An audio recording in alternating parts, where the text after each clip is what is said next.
अ, कल रात तक दिल्ली में 2081 केस हो गए हैं। इनमें से 431 ठीक हो चुके हैं और ठीक होकर अपने घर जा चुके हैं। 47 लोगों की कोरोना की वजह से मौत हो गई और अभी इस वक्त 1603 केस एक्टिव हैं। अभी फ़िलहाल 1603 पेशेंट्स हैं। इनका जब हमने एनालिसिस किया, अच्छा कल जो है, कल के दिन हमने 1397 सैंपल लिए थे, लगभग 1400 सैंपल लिए थे। उसमें केवल 78 केस पॉजिटिव आए हैं। हमने जब इनकी सैंपल की टेस्ट सबकी एनालिसिस की तो एक ये निकल के आ रहा है, वैसे तो भगवान करे कोरोना किसी को नहीं होना चाहिए, लेकिन जिसको कईयों को कोरोना हो जाता है वो अपने घर ठीक होके चले जाते हैं। जिन लोगों की मौत हो रही है कोरोना की वजह से, उनको हमने एनालाइज किया तो पाया कि 80% लोग जिनकी मौत हो रही है वो 50 साल से ऊपर की उम्र के हैं।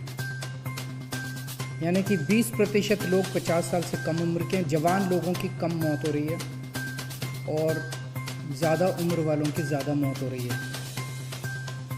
और 83% जिन लोगों की मौत हुई उसमें से 83% ऐसे थे जिनको कोई और बीमारी थी, हार्ट की बीमारी थी या शुगर की बीमारी थी या सांस की बीमारी थी या कैंसर था, इस तरह की कोई और बीमारी थी। तो कोरोना क्या करता है कि उस बीमारी को और ज़्यादा ख़राब कर देता है और उस वजह से मौत हो जाती है।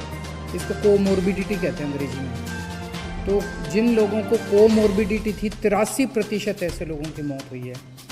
इस सब चीज़ों से एक चीज़ मैं जो बार बार अपनी प्रेस कॉन्फ्रेंस में बोलता हूँ कि एक तो बुजुर्ग अपना ख्याल रखें।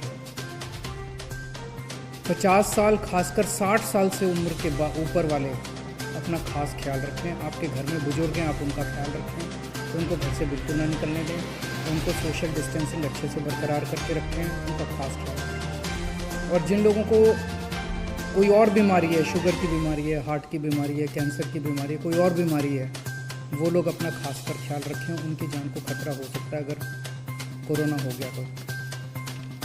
इस दौरान, कोरोना के दौरान गरीबों के लिए हमने पूरी तरह से फूड सिक्योरिटी, उनको खाने की दिक्कत किसी तरह की नहीं होनी चाहिए, फूड सिक्योरिटी के लिए जब तक ये कोरोना की मार रहेगी और लोग अपनी रोज़ी रोटी कमा नहीं पाएंगे, हमने उनकी फूड सिक्योरिटी का पूरा प्लान बनाया है।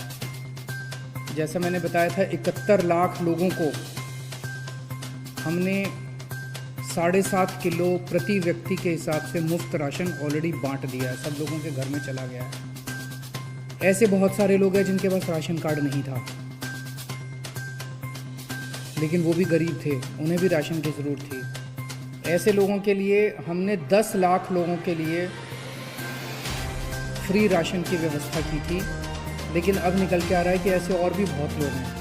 तो आज सरकार ने ऐसे 30 लाख लोगों के लिए और राशन का इंतजाम किया है। तो 71 लाख लोगों को तो हमने राशन बांट दिया, ऑलरेडी उनके घर चला गया। जिन लोगों के पास राशन कार्ड नहीं है, इनकी भी काफ़ी एप्लीकेशन, लगभग 38 लाख एप्लीकेशन आई हैं। तो उसमें हमें लगता है कि कई लोग हो सकता है राशन लेने ना आएँ, लेकिन आएंगे तो सबको देंगे। आज सरकार ने निर्णय लिया 30 लाख और लोगों को राशन दिया जाएगा जिनके पास राशन कार्ड नहीं है। तो लगभग 1 करोड़ लोगों को दिल्ली के अंदर हम लोग फ्री राशन दे रहे हैं। दिल्ली की 2 करोड़ की आबादी है, तो लगभग आधी आबादी को दिल्ली सरकार, दिल्ली की आधी आबादी को फ्री राशन दे रही है। तो आज ही सरकार ने निर्णय लिया 30 लाख लोगों को और फ्री राशन दिया जाएगा। ये 30 लाख लोग वो हैं जो वेबसाइट के ऊपर कोई आधार कार्ड या कोई कार्ड के बेसिस पे अप्लाई करेंगे। ऐसे बहुत सारे लोग हैं जिसके पास कोई कार्ड नहीं है, कुछ नहीं है। बहुत सारे लोग हैं जो कुछ महीनों के लिए दिल्ली कमाने के लिए आते हैं, यूपी से, बिहार से, इधर से उधर से, और फिर थोड़े कुछ महीने रह के चले जाते हैं। लॉकडाउन की वजह से वो लोग दिल्ली में रुक गए हैं। ऐसे सब लोगों के लिए जो ना राशन कार्ड है जिनके पास, ना वो ई कूपन के लिए अप्लाई कर पा रहे हैं वेबसाइट पे, इन सब लोगों की व्यवस्था करने के लिए आज हमने तय किया कि हर एमएलए को दिल्ली के और हर एमपी को, सांसद को, चाहे वो किसी भी पार्टी के हों, सबको 2-2 हज़ार कूपन, फूड कूपन जारी किए जाएंगे, जिसके ऊपर प्रति व्यक्ति 5 किलो राशन मिलेगा।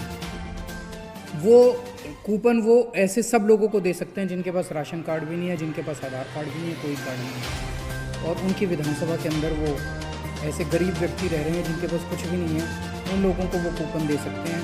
हर विधायक को और हर सांसद को 2-2 हज़ार कूपन, फूड कूपन जारी किए जाएंगे। एक और निर्णय आज सरकार ने लिया, क्योंकि काफ़ी दिन से लॉकडाउन चल रहा है, गरीबों के घर में बिल्कुल कमाई बंद हो गई है, तो केवल चावल और गेहूं से तो काम नहीं चलता। इसीलिए 28 या 29 अप्रैल से जब अगले महीने का राशन बंटना चालू होगा, मई का, तो हर परिवार को, जिनके पास राशन कार्ड है उनको भी और जो ई कूपन लेके आएंगे उनको भी एक किट दी जाएगी बेसिक सामान की, जिसमें खाने का तेल होगा, छोले होंगे, चीनी होगी, नमक होगा, हल्दी होगी, मसाले होंगे, साबुन होगी। ऐसे जो रोज़मर्रा की ज़िंदगी के बेसिक आइटम होते हैं हर परिवार के, इसकी एक किट बनाई जा रही है। ये किट जो राशन लेने आएंगे राशन की दुकान पे हर व्यक्ति को दी जाएगी, और जिनके पास राशन कार्ड नहीं है, जो मैंने बताया 30 लाख और ऐसे लोग हैं जिनको हम राशन दे रहे हैं, फ्री राशन दे रहे हैं, उन लोगों को भी एक किट उन लोगों को मई के राशन के साथ उन सब लोगों को दी जाएगी। एक दिल्ली के अंदर हमने असेसमेंट किया कि बीमारी अगर बढ़ गई तो कितनी एम्बुलेंस की ज़रूरत पड़ेगी, तो आज 60 नई एम्बुलेंस हायर करने के लिए सरकार ने आदेश दे दिए हैं। देश के कई इलाकों से खबर आ रही है कि वहाँ पे पत्रकारों के जब टेस्ट करवाए गए तो कई पत्रकारों को कोरोना निकल रहा है। मैं भगवान से, पत्रकार इस टाइम फ्रंट लाइन पे खड़े होके और देश की सेवा कर रहे हैं, रिपोर्टिंग कर रहे हैं, बड़ी हिम्मत के साथ काम कर रहे हैं। उनके काम को और उनके जज्बे को, मैं सभी पत्रकारों के जज्बे को मैं सलाम करता हूँ। बहुत बड़ा काम कर रहे हैं। इस समय सही जानकारी मिलना बहुत इम्पॉर्टेंट है सबके लिए। तो मेरे पास कल से कई पत्रकारों के फ़ोन आ रहे थे कि आप हमारी भी टेस्टिंग का इंतज़ाम कराइए। तो कल से सुबह से हमने पत्रकारों की टेस्टिंग के लिए एक सेंटर चालू किया है। उसकी सारी जानकारी पत्रकारों को और मीडिया हाउसेस को दे दी जाएगी। जो पत्रकार साथी अपने टेस्टिंग कराना चाहते हैं वहाँ जाके अपनी फ्री टेस्टिंग करा सकते हैं। और मैं उम्मीद करता हूँ कि एक भी पत्रकार को कोरोना नहीं निकलेगा। आप सब लोग स्वस्थ रहें, खुश रहें, ऐसी मैं प्रभु से कामना करता हूँ। बहुत बहुत शुक्रिया।